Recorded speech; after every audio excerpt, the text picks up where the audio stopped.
Çalekên ji bo piştgiriya berxwedana Koban û êrişên leşker û polîsan ên li hemberî Konên li ser sinir tên li darxistin dewam dikin.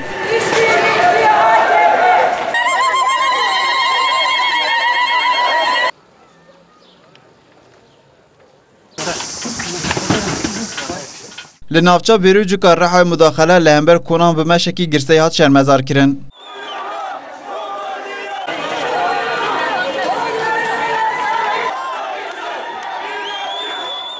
Girsa li ber avaya Partiya Herêma Demokratîk hat cemhev bi duruşma heta navenda navçê meş li dar xist.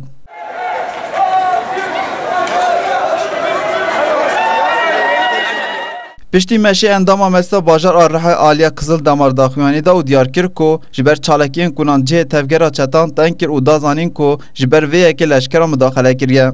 Terör örgütü, IŞİD terör örgütü ve onların destekçileri bu topraklarda kendi emellerinden, yani bu coğrafyanın topraklarını kan gölüne çevirme emelinden vazgeçmedikçe bizim mücadelemiz durmayacak.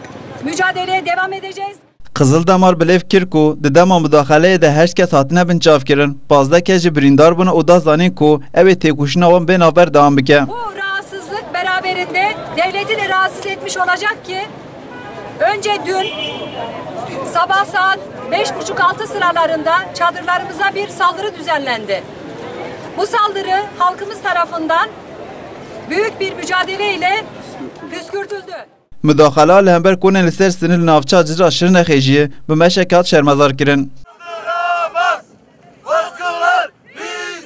Girsa li ber avaya Partiya Herêman a Demokratîk hat cemhev bi duruşma heta avaya şaredarîya Cizîrê meş li dar xistin.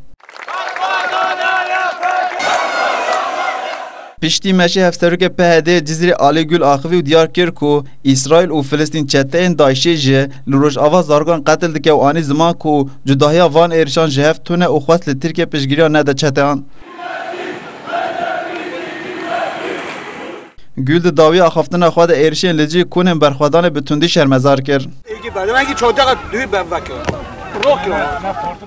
Li navçeyên Şermex û Nisêbîna Mêrdînê jî müdaxele li hemberî Konan bi çalekî hat şermezar kirin. Lewek hewzanên îro di asra 21 de artık gelê Kurd ne gelê berê. Li îro ev hovîtiya li ser axa Kurdistanê, li ser civaka Kurdistanê têv kararîn tûcarî naye qebûl kirin.